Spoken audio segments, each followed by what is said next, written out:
What's good? It's your boy Jay. That's me.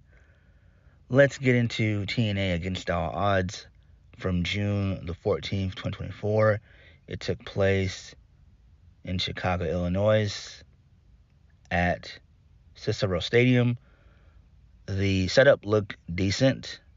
The crowd looked decent as well. I would imagine between maybe 800 and 1,000 people. So, really decent sized crowd. This was one of the better TNA Plus shows that TNA's put on all year. So this was a pretty decent show. Let's get into the kickoff show first, real quick, and then we're going to go straight into the main card. So Sami Callihan defeated Jonathan Gresham via the help of Kushida. So towards the end of the match, Jonathan Gresham was about to use the vial to spit in Sami Callihan's mouth. Kushida came out with a mask and gloves. He got rid of the vial. This allowed for Sami to hit the Cactus Pile Driver 97 for the 1-2-3. This was okay. I get why they did it. It sucks to see Jonathan Gresham lose. I get why they did it. They're going to still have Jonathan Gresham feud with Kushida. This is fine, I guess. Moving on. Alicia Edwards and Masha Slamovich, they defeated the Hex.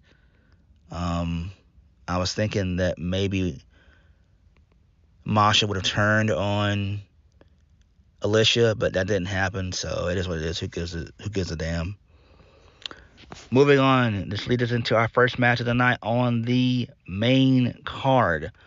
The Rascals, which are Trey Miguel and Zachary Wentz, versus Mike Santana and Steve Maclin. This was a surprisingly good and fun match. I really dug this match. This match kicked major ass. All four guys have good chemistry. So basically the story is, can Steve Maclin and Mike Santana coexist? It's just a one-time thing, and they were able to coexist. Santana got the win. He hit spin the block for the 1-2-3. He pinned Zachary Wentz. This was fine. Post-match, Steve Maclin and Mike Santana, they embraced. So this is fine. It actually does make sense. What do you do with Santana going forward? I don't know. I could see him go for the world title, but I'm not really all too sure about that. I would put him in the X Division for a little bit first. Like, he can be champion later on, but just not right now. You've got Nick Nemeth eyeing that. You've got Jeff Hardy eyeing that. We'll talk about that when we get to it. He showed up. He's back in TNA, which is great. You also have Joe Hendry, who's slowly but surely being built up to be a world champion. Jinder Mahal, who might come in at Slammiversary. So you've got quite a few guys at the top that could be world champion by the end of the year or going into early next year. So, fine match. Moving on. Matt Hardy, he promises to win the world title through Broken Brilliance. All right. Continuing on. PCL defeated Rich Swann. AJ Francis, he came out and he got on the mic. He compares himself to Scottie Pippen because this company never won anything until he showed up. So PCL defeats Rich Swann via the PCL salt. And AJ Francis tried to get involved, but PCL took him out. So it is what it is. Who gives a damn? Can we please get PCL off TNA, please? Like, I don't get why TNA still continues to push PCO, Frankie Kazarian, Eddie Edwards, Moose, Brian Myers, all these guys who have been there for years, who are also Rans. Just get rid of those guys and have those guys be producers. Enough. They fucking suck. Like, come on. PCO is in his mid-50s. Seriously. He's taking up valuable TV time that can be used for someone else. I don't understand why TNA continues to push this old Scott D'Amore regime. I don't get it. I don't. It's pathetic.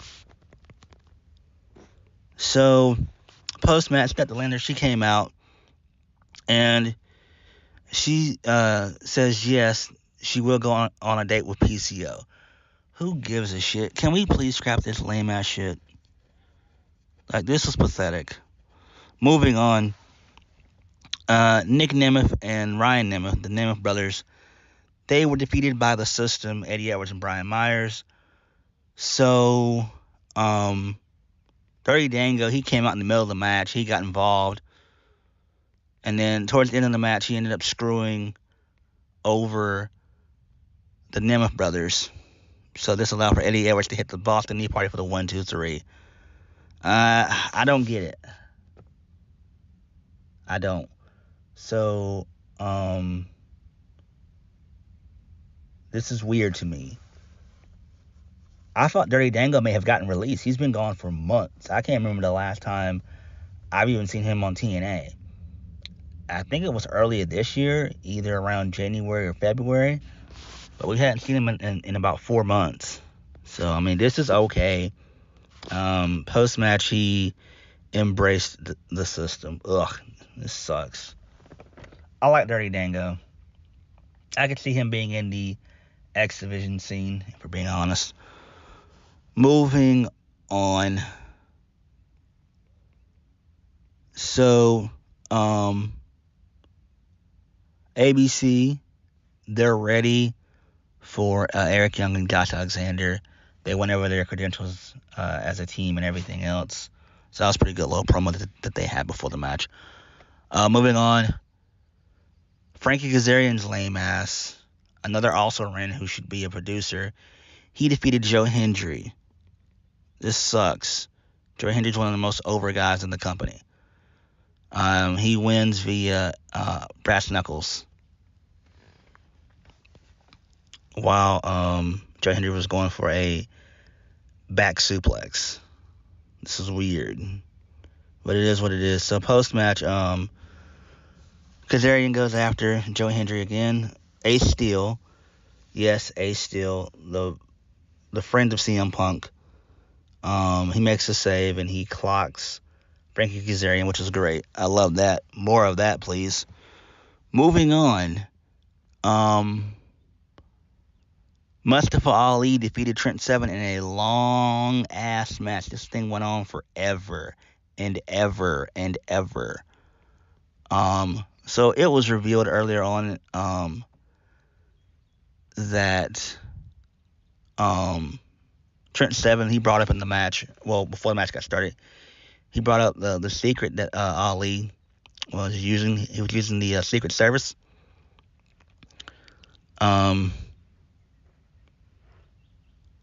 So this basically revealed that Mustafa Ali, he was ranting about how horrible of a place Chicago is, and how the X Division title is just a meaningless prop. So this is pretty good. I actually enjoyed that. That was great.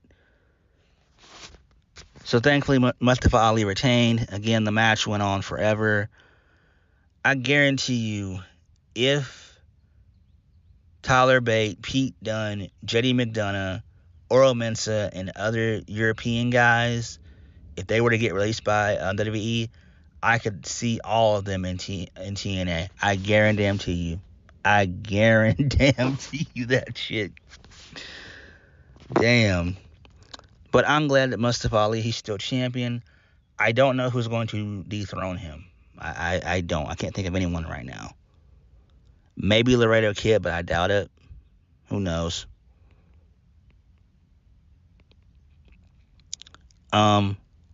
Mustafa Ali, he got the win via sharpshooter, which was great. So I do like this. Maybe at Slammiversary, it's Mike Bailey who goes over Mustafa Ali. I hope not, because that would suck, because Mike Bailey sucks.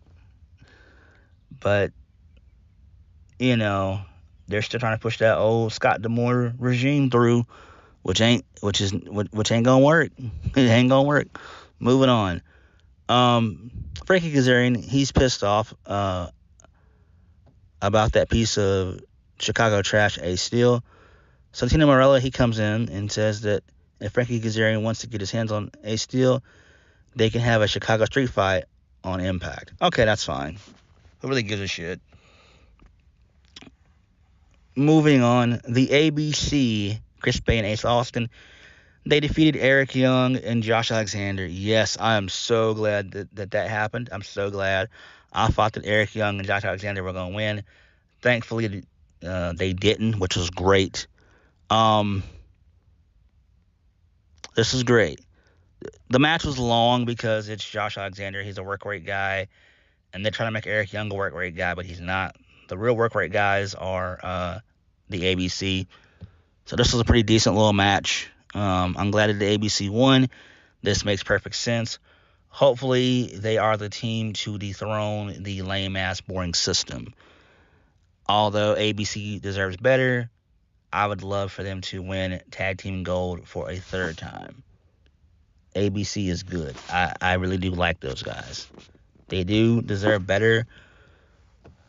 But for right now, I'm hoping they can still keep this momentum going and definitely be the ones to defeat Eddie Edwards and Brian Myers at Slammiversary. Moving on. Jordynne Grace, she's up next. And her open challenge opponent was NXT's Tatum Paxley, and the match was surprisingly good. This was great. Before the match got started, Ash by Elegance comes out, and George Iceman, he comes out. That's the guy's name. He comes out to say that out of the goodness of Ash by Elegance's heart, she's not going to be pressing charges against Jordynne Grace. So Ash by Elegance, she's sitting on the ramp with George Iceman. So Jordynne Grace defeats Tatum Paxley via the Juggernaut Driver. The match was good. This was great. I really dug this match. There was some crazy shenanigans in the match, which I dug. They went under the ring a couple times and everything else. There was one spot in the match where I thought it may have been over, where Tatum Paxley hit this wicked spinning neck breaker off the top rope. I thought that was going to be the finish. It should have been, but it wasn't. So that was great. Tatum Paxley is good. She's getting better.